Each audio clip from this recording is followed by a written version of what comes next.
Hey guys, this is Nunzio. Welcome to the Behind the Seams podcast. Today we've got Coach Sheetinger, Coach Jeremy Sheetinger, and he's been the head baseball coach at Georgia Gwinnett since the 2020 season. In 2021, he led his team to the 2021 NAIA World Series title, marking the program's first national championship. He was named the Skip Bertman National Coach of the Year from the Collegiate Baseball Foundation as well. Prior to Georgia Gwinnett, Coach Sheets was with American Baseball Coaches Association, also known as ABCA, from 2016 to 2019. He was responsible for organization communications and relationship building within college coaches and helped facilitate a 200% growth rate in ABCA membership. He has also served as an associate scout for the Atlanta Braves since 2015. He received a Bachelor of Science degree in Fitness and Sports Management from Kentucky Wesleyan College in 2004.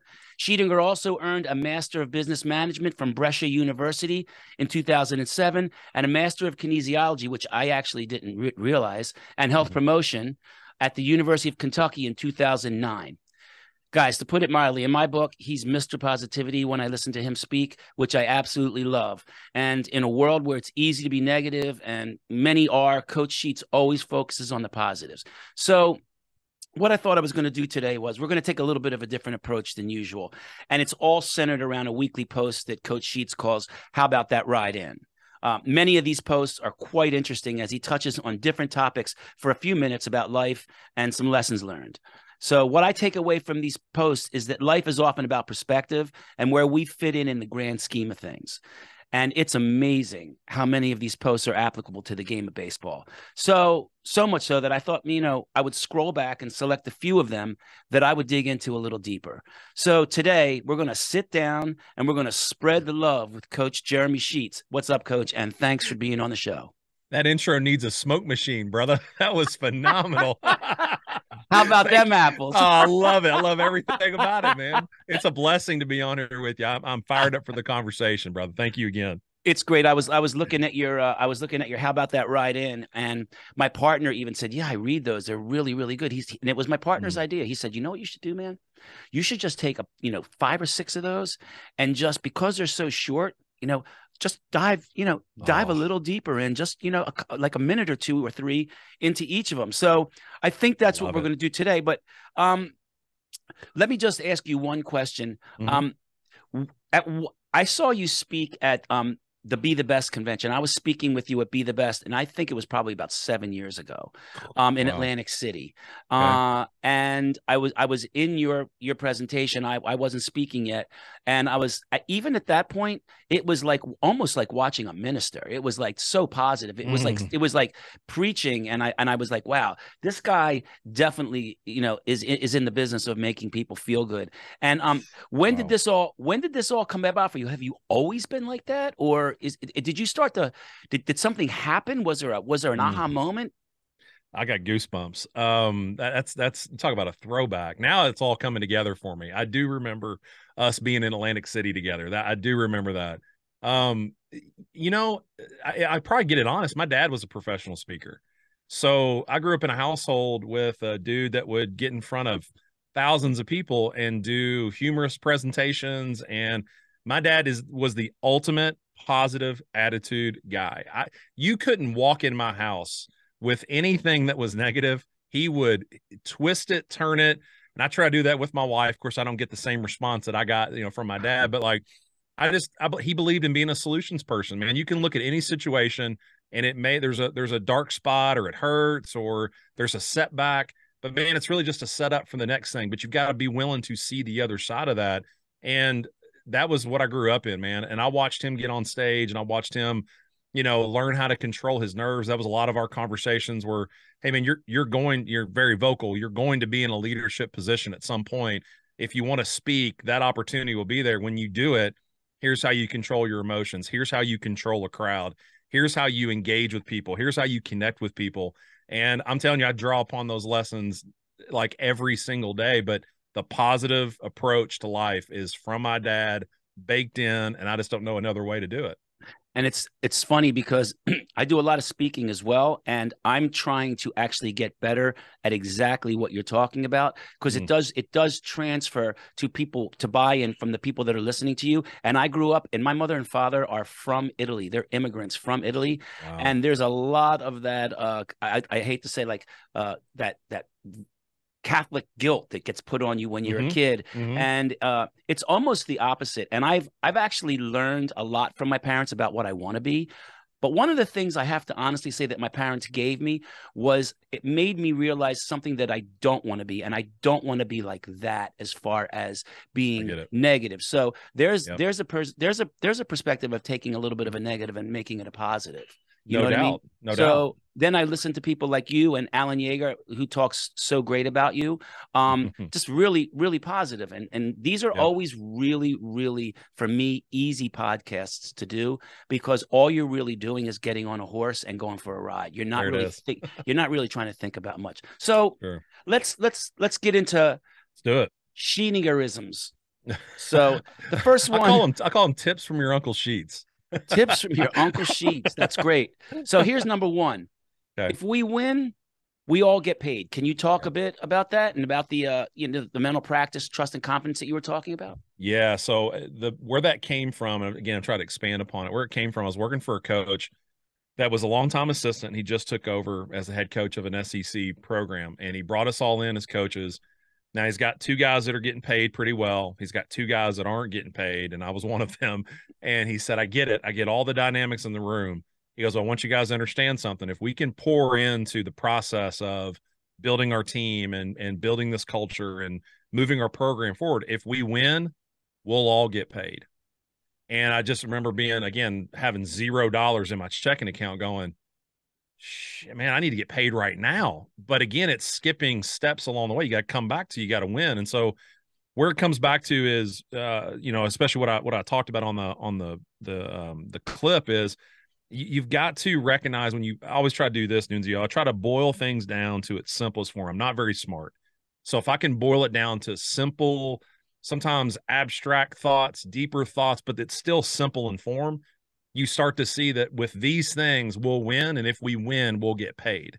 And I don't mean always getting paid in terms of dollars and cents. It's paid in a lot of different ways. Right. So you talked about, trust and mental practice. And so again, mental practice, for instance, if we win, if you commit to a mental practice daily routine, if you crush that 10 minutes, 15 minute, 20-minute time slot, and you make that the most important thing, you're completely present. You are engaged. You are connecting with your breath. You are connecting with your body. And again, when you're in that mental practice and you're quiet, you're going to open up some deep, dark recesses, and you're going to find some things out about yourself that you can go in there and help and correct and get better at. If you win at that, you're going to get paid on the field by eliminating fear and doubt, by being able to slow the game down, by being able to control all those controllables we talk about as coaches. And that's just, again, an application to just mental practice. But go back to, as you said, trust and confidence, man. At the core of trust and of confidence is trust. Well, if you win at the trust game, if you win at, for me as a head coach, being very intentional and showing high care level for my players, if I win at trust and they trust me and they would hand me their wallets and their girlfriends and they would walk away, if they trust me on that level, brother, we're going to get paid on the field. And I think it's seeing the correlation between the investment up front in anything that you want to attack. If you invest into that and you work at winning, being the best, improving, getting better, putting your, one foot in front of the other, closer to the best version of yourself, if you do that, you will get paid. Sometimes it's paid in trust. Sometimes it's paid in relationships. Sometimes it's paid in real confidence. But that is the correlation between the investment and then reaping the rewards on the back end.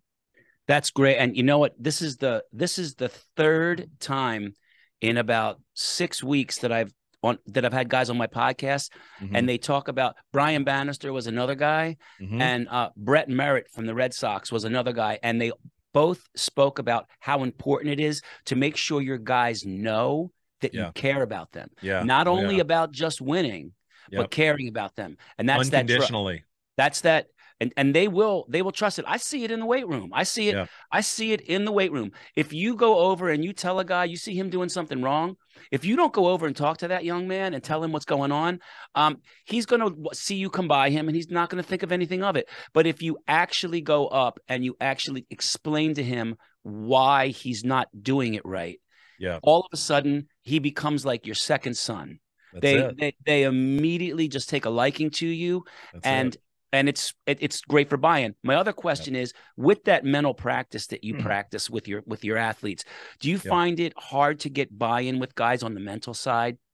Man, our game, I don't. I mean, our game is, as much as we can hit and swing and throw and do all that good stuff, man, our game's played between our ears. I mean, it's just a fact. It's different than football. It's much different than basketball. And it's just a heavy, 90, 95, 99, wherever you want to land that barometer, but that's our game. And so let me back up a second. I think, Nunzio, when you look at it from a coaching perspective of care level, okay, so again, I got these 35 dudes under my watch.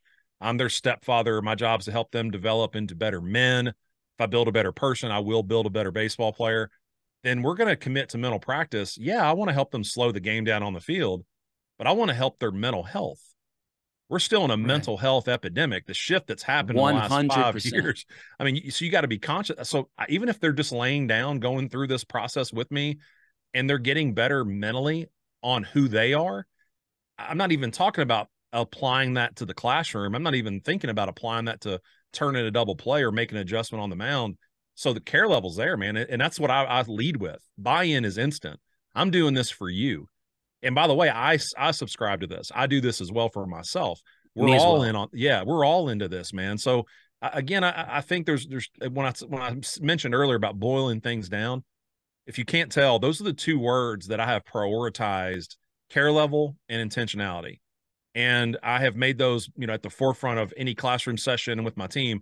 And I'm going to make sure that those two things come through on everything I say, everything I do, everything we do at practice. There is care level and there is intentionality behind it. And so again, it starts with that mental practice. Buy-in is instant.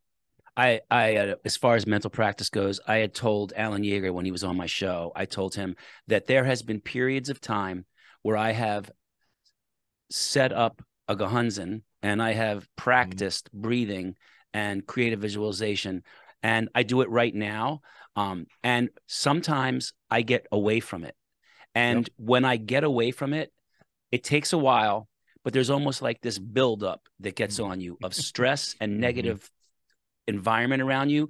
And all of a sudden my body and my mind just doesn't feel right anymore. And I realize, you know what? I need to get back into that. And every time I start to practice that again, life gets better.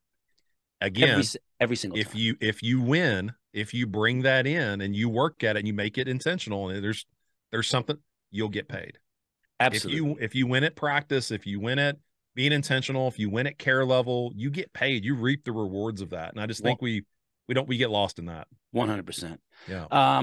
Number two, we know this, but how much time do we spend worrying, wondering, deep in the past instead of focusing on the future? Can you talk a bit as to how this relates more to baseball specific outcomes? Man, I tell you what, our game, there's so much, as I mentioned earlier, fear and doubt, the unknown. And, one thing that being very engaged in this space, not only in coaching, but obviously personal development, you start to recognize, and you and I both are guilty of this and will continue to be guilty. This is a human element, not a baseball element. As we as humans, we project our past on our future. And because it happened to us yesterday, a week ago, a month ago, a year ago, 10 years ago, 20 years ago, we project that on our future. And you talk about, we again, boil it down, right? Self-awareness. If you're completely self-aware and you're listening to that dialogue, and I try to help our guys understand this, man, if you start to recognize the narrative that you're telling yourself, you'll figure out that a lot of that narrative come from past experiences.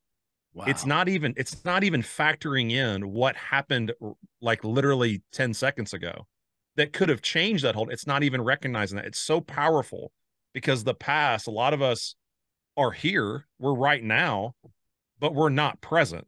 you know, and I think that's the beauty of mental practice, is learning how to become present. But a lot of us are here, our feet are standing here, but we're having a self-talk conversation that is guided by something that happened to us in the past that we can't recognize. And I think the more that you're willing to go back, as I mentioned earlier, go back in those recesses. And again, not to get too deep on this, because this is definitely, I don't have a degree in this, but when you start to get deep, you start to find out, I mean, there's a lot of, again, childhood issues. There's a lot of relationship with fathers if you're a son, obviously relationships with mother, relationships with other family members, former coaches, you know, so you go back to, and I address this very openly in our classroom sessions, you as a player, there's a story that you have either been told or you are continuing to tell yourself. My high school coach screwed me over. I thought I should have played more. My travel coach screwed me over. I thought I should have been hitting the 4-hole instead of the 9-hole. And now you're looking at me going, hey, when's he going to screw me out of this? When's he going to not play me? When's he? Because you're bringing that whole past, whatever's happened. But I think a lot of it too, man, you got to go back and realize you had a hand in that. You can't pin that responsibility at the feet of anybody that you want. I think the self-awareness is also a piece of accountability. You're willing to go back and share some of that accountability. I was a screw up as a 16-year-old, and I could blame it on anybody. But if I'm willing to go back there and go, man, I did that. Those were my decisions. I have to live with those. But if I can live with them, I can correct them. So that's kind of what I'm dealing with myself. I have a hard time of letting go of disappointment, not only in myself, but in other people. And I have to realize that I'm not everybody's keeper, but I did grow up with parents, and especially my mom, like you're saying, these issues. My mother was a type AAA person. She was a multitasker. She was good at everything she did, and she instilled that in me to the point, I think, to a fault.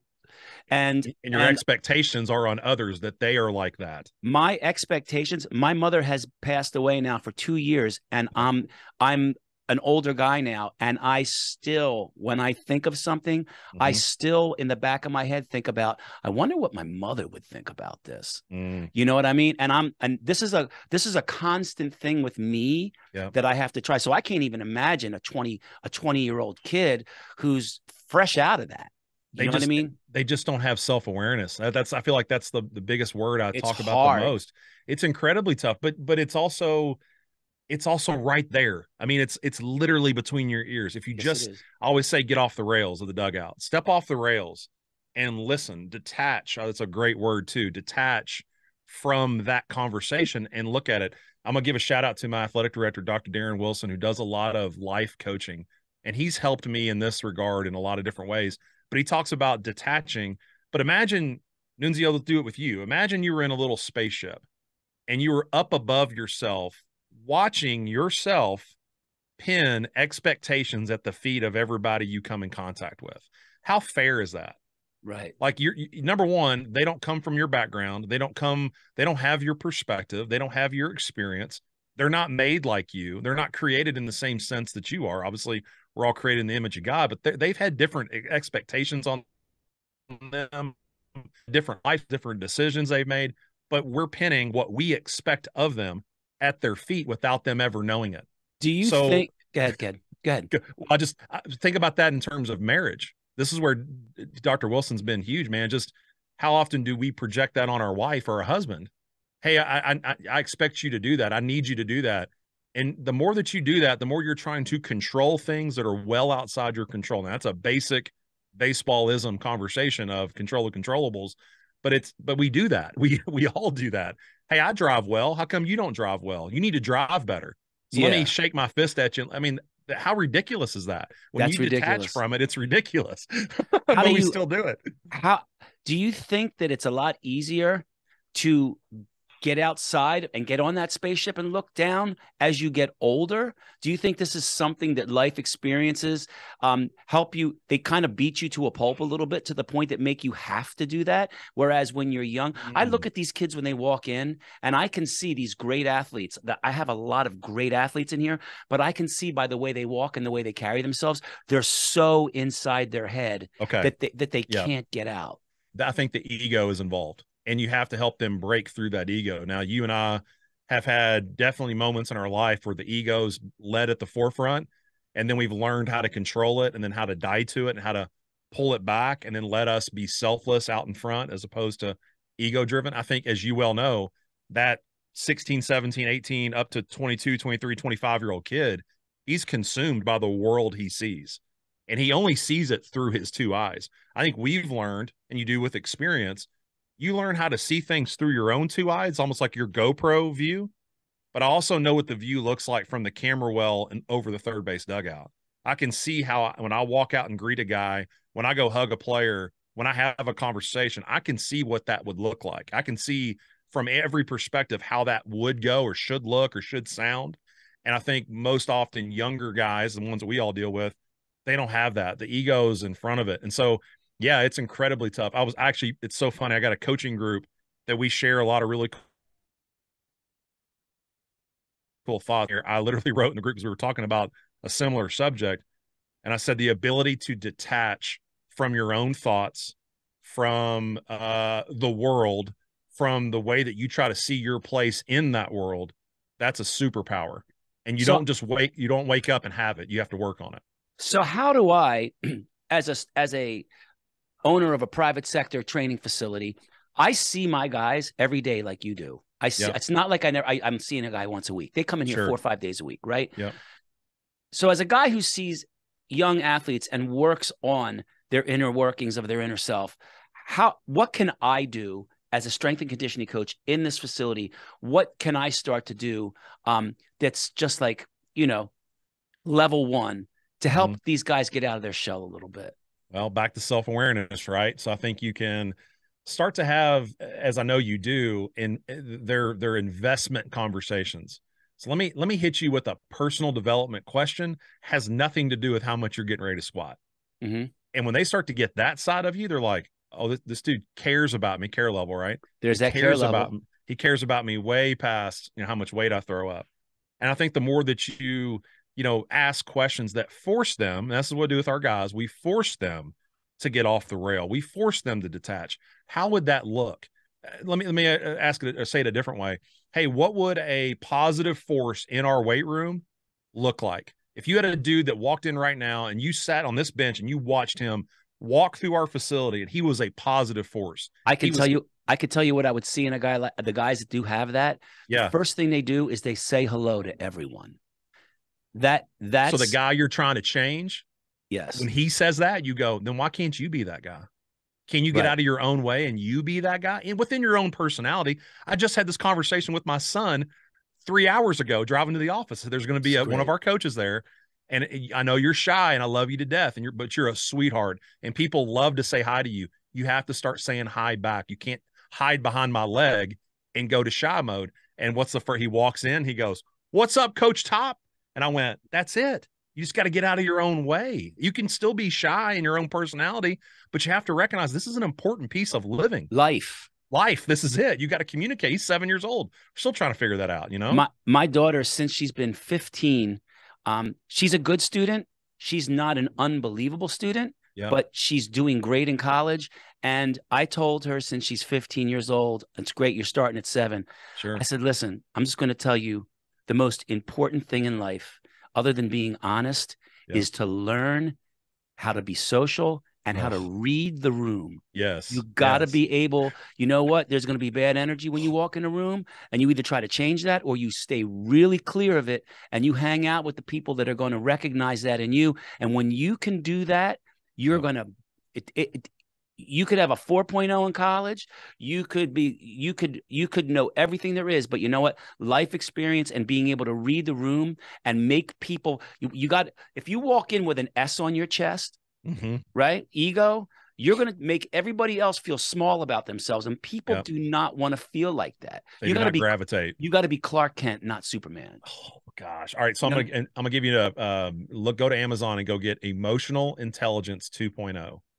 It's a phenomenal book. Now, I took these classes in college. It's something I speak at a lot of different coaching clinics. I'm speaking on it here in a couple of weeks. This is like the missing ingredient of social intelligence. My sister teaches this. Oh, and I'm sure she teaches it to CEOs. People, it's fun. But people don't, if you're not self-aware and you haven't dove into it and you don't recognize that This is who I am. Well, this is how other people act. We're all the same. Now I can manage myself. Now I can manage relationships. If you This don't is have great. it, yeah, She's absolutely. been telling me to get that book and take that test. She's been telling me to do that for 2 years. It's I got to do phenomenal. it. It's a Emotional no-brainer. intelligence 2.0, people. Yes, sir. That's Yeah.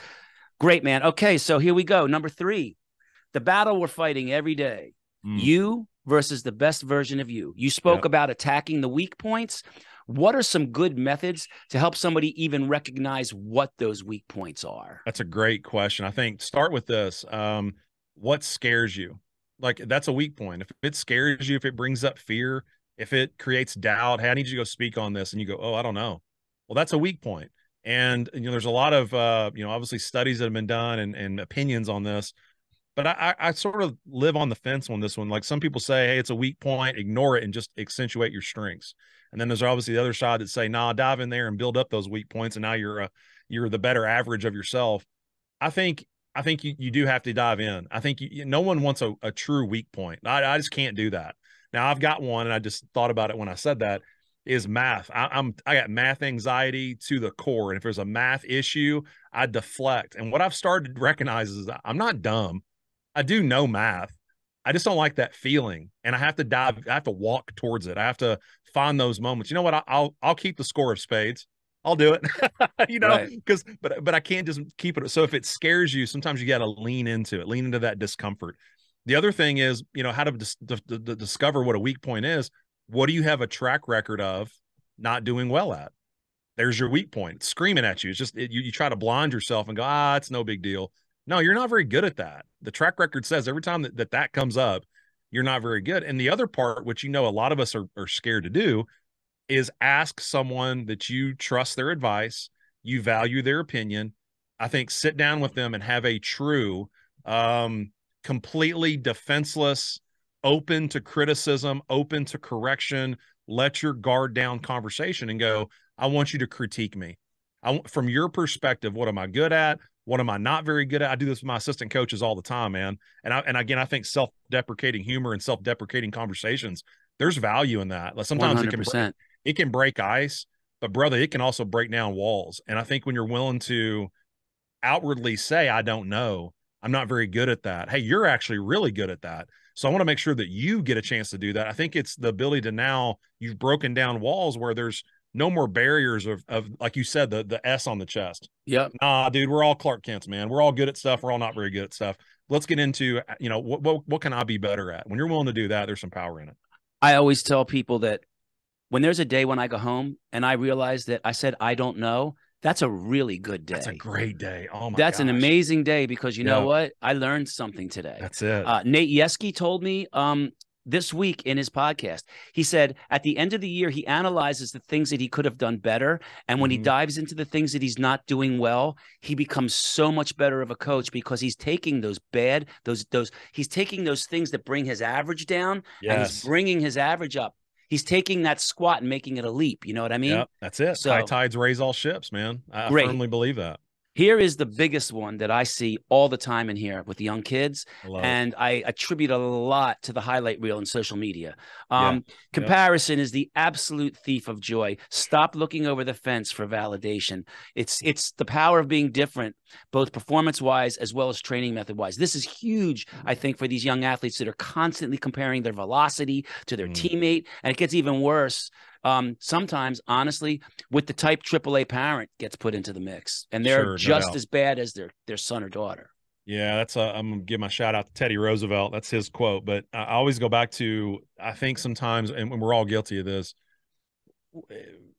Here's a little tip from your Uncle Sheets. When you're like looking over the fence and you're acknowledging your neighbor's yard, and you're saying, "Man, the grass is really green over there. Man, look, there's no weeds. There's nothing, oh my gosh, his landscaping, everything's so perfect over there." Every time you turn and you look over someone else's fence, you take the water hose with you.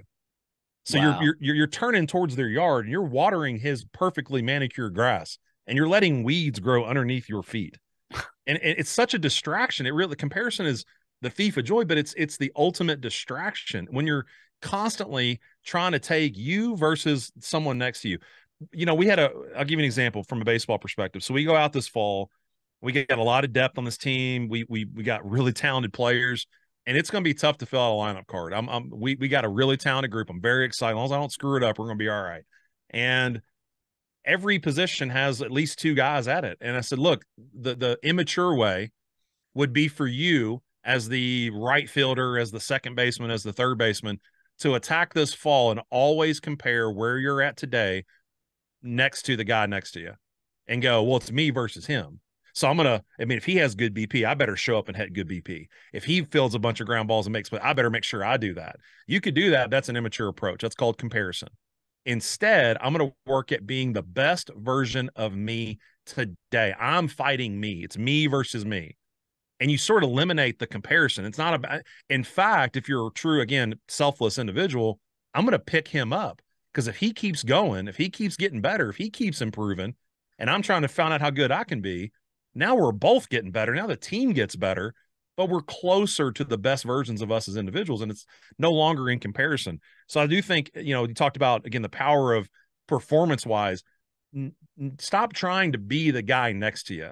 There is no Michael Jordan right around the corner. Stop trying to be Michael Jordan. I can learn the lessons from Michael Jordan. I'd love to have his jump shot. I wish I had that when I was 14, but I didn't have his shot. And I'm not him. I'm me. I'm the best version of me. And so the part of comparison is it really distracts your eyes. It takes your investment and ability to invest. It takes it and sends it somewhere else. And it completely lets you just let the grass grow, and it lets the weeds come up, and it stops you from growing. It takes you away from what you're actually trying to do, and make yourself better. No doubt about it, man. It's a distractor, man. So when we're trying to make ourselves better, this ping pongs right into the next question. Most of us see growth as climbing the face of a mountain, but remember the lessons of grit and resiliency that we find deep in those valleys. So learn to embrace those hard times, right? Yeah, so what advice do you have for finding the passion to help work through those? I call them squats. Anytime there's a squat, that is, you have to look at that as you don't sit in that hole and go, oh God, it's a squat. What are we going to do now? You sit in there and you use that time to prepare for the next leap. That's you know what I mean? So you got to, so there's how do you suggest that these young kids find that passion to help work through those maybe disappointing times, or when they're feeling a little bit down? Well, one of them is, you got to have perspective. And sometimes we lack that, especially as younger athletes, because you only get it through experience. So if I'm a younger athlete interested in growth, interested in getting better, interested in finding the best version of who we are, which again is like the crux of my write-in videos, I'm trying to give some perspectives on that. If I'm a young athlete and I'm hearing that, then Uncle Sheets, let me be your experience. Hey, Nunzio, let me be your experience. Every guy you've had on your podcast is speaking from a place of perspective, but the only reason they got there is through experience. So what I'm trying to do in any answer that you do on any podcast, any question you ask, you're trying to cut out the learning curve. You're trying to hey, don't go down that road. Why? That road never bears fruit. Stay here. Stay inside this answer. So stay inside this answer. There it is. Great. That's great. So you have to recognize those valleys are coming. Like, this is not an upward trajectory. I'm moving through life and everything's great, man. This is a roller coaster. It's ups and downs. Ask any 20-year-old, they may not have had a lot of valleys yet. Ask any 40-year-old, and you don't have enough paper to write them all down. Like, life always tries to and will continue to make you earn everything that you want. And it's just how life works, man. There's death. There's losing jobs, there's failure at work. And again, I don't want to go cliche and said I either win or I learn. I mean, people can adopt that. I get that. And there's value there for sure. But at the same time, you have to recognize that, man, those valleys are happening for you. They're not happening to you. And again, detachment. That if you can't hear that when I said it, then you missed the whole point of the earlier part of the show. You have to detach. This is happening for me. There is something down here I'm supposed to learn. There's a lesson. Again, this is my dad coming out. You got to twist that happening and go, why did this happen? Why is it happening for me? What do I need to learn here that when I start climbing back up that mountain, I'll never make that mistake again? I'm not going back through that valley anymore. There's another valley coming, but I need to have that lesson so I know how to get out of it. So there's so much, as you mentioned, there's grit, there's relentlessness that comes from those are program covenants that we have here at Georgia Gwinnett. But those are things that I think you have to go through some of the darkness to ever recognize what it feels like to step into light. I always tell our guys, man, and pardon the French on this one, but you got to have a shitty day to appreciate a great day. 100%. You no perspective. You wouldn't know any different. You just go, oh, everything's always sunshine and sparkles. No, it's not. There's a day where it rains. There's a day where it's muddy. There's a day where you got to get in slop. But you have to go through that day to appreciate the great one. Those valleys are incredibly important for growth. Awesome. That's absolutely incredible answer. We have one more. Sure. What are you willing to sacrifice to get what you want? I always say, you know what? There is no magic pill. Can you talk a bit about expectations of many of this generation's young athletes being brought up in what I would say such an automatic society due to social media? It seems sometimes, even with my own daughter, that maybe they don't possess enough resilience sometimes to have a grasp on the concept of making those sacrifices to get better. Go ahead. Well, I will go into you. The simple way to answer it is this: sacrifice is required. It's not a choice. It's not, sometimes you don't get a hand in answering what you're willing to sacrifice. Sacrifice is required. If you want something different, then you've got to be willing to come back and sacrifice something to go get it. And that's for anything, man. That's jumping from an assistant to a head coach. That's jumping from head coach of a average program to trying to create it into a good program, taking a good program and try to create it to a great program, trying to grow day by day as a strength coach, man. And again, I always go back to perspective on this one. Sometimes you got to go back to the past and rescue knowledge from it and bring it back to the present with you. But Nunzio, go back to who you were 10 years ago. You're a much better strength coach than you were 10 years ago. 100%. Go back to 20 years ago. You're a 1,000% better strength coach than you were 20 years ago. But when you go back to how did I achieve that growth, sacrifice was required. You made decisions, strategic decisions, to sacrifice certain things in your life. So, for instance, as a head coach, I'm not interested in being average. I have zero. That's why I chose Georgia Gwinnett. I had no interest in going to the average program, being an average coach, rolling the balls out, hoping things go well, and just flipping it over the next year. Dude, I'm here to win literally 10 consecutive national championships. That is my goal. And I'm not mincing my words when I say that. That's what we're trying to do here. And that's the opportunity I think we got. I know it's not going to probably happen in that order, but that's the goal. So what am I willing to sacrifice? Well, what I'm willing to sacrifice is that my coaching staff is the only coaching staff in the athletic office right now. I didn't tell them to be there, but guess who's there with them? I am. Right. Yeah. So this is what we do, boys. Sacrifice is required. Lead by example. 100%. If you want something no one else has, be willing to work more than no one else will be. You have to put yourself in that position to where literally the game has to decide it's going to reward you. I'm willing to sacrifice time with my family, my 2 kids upstairs. I'm willing to sacrifice that time a little bit because I'm investing into our career. If we win, we all get paid. If we win and we keep winning, then I get to buy my wife a brand new house. Like this is where it comes back to. So I think you got to look at time with family, sometimes time with friends. You can't go out and crush the bar scene. If you're young, you have to sacrifice some things. I don't have a lot of hobbies, Nunzio. I don't fish. I don't hunt. I don't collect cards. I'm a very boring baseball sick person. I'm consumed with it, but I'm also consumed with people. I'm consumed with now building people. If I'm constantly thinking in terms of how can I get better so that I'm better for my players? What can I offer to my players that'll help them make better decisions, help them be more intrinsically motivated, help them be closer to the best versions of themselves? If I'm consumed with that and I'm constantly getting information that's going to make me better, make our players better, then I know it's going to sort itself out on the baseball field. Sacrifice is required. And if you can't hear the passion inside that, then again, I think you might want to check your pulse. That's where it comes back to. You've got to recognize to go get what you want, you must sacrifice to go get that. And I think you also have to keep tabs on, am I doing the things I need to do? Keep taking personal inventory, because a lot of people will cruise through day after day after day. And then you and I both know you blink and 3 years has gone by, right? No John Lennon said, life's what happens when you're busy making other plans. Oh, right? Gosh. Isn't that a great line? Yes, it is. That's an amazing line. Yes, it is. Hey, guys, we have been talking here with Coach Sheets. This has been an enlightening experience. So much so, I've never written so much stuff down Awesome. for my own personal growth that I have from this guy. Have conversations with my athletes outside of the box of the weight room. You know, ask my athletes, what do you see as who do you see as a positive force when they're in their facility or when they're at a game, and then ask them, well, look at what they're doing. Yeah. Emotional intelligence. Get the book Emotional Intelligence 2.0. My sister told me to get that, and I'm going to do it. Find your weak points. You know, what scares you? Ask yourself what scares you and embrace those things, you know. And those valleys are happening for you, not against you. Okay. Take those squats and make them leaps. And the greatest one of all is sacrifice is required. Man, do you have these written down somewhere, or do these just pop right out of your head? No, I've stolen, dude. I'm a thief. I've stolen all these. Steve Springer told me once, he said, give credit the first 3 times. After 3 times, it's your quote. Yeah. And I've said those countless. I'm a dumb redneck from Kentucky. There's a lot smarter people that are out there than me.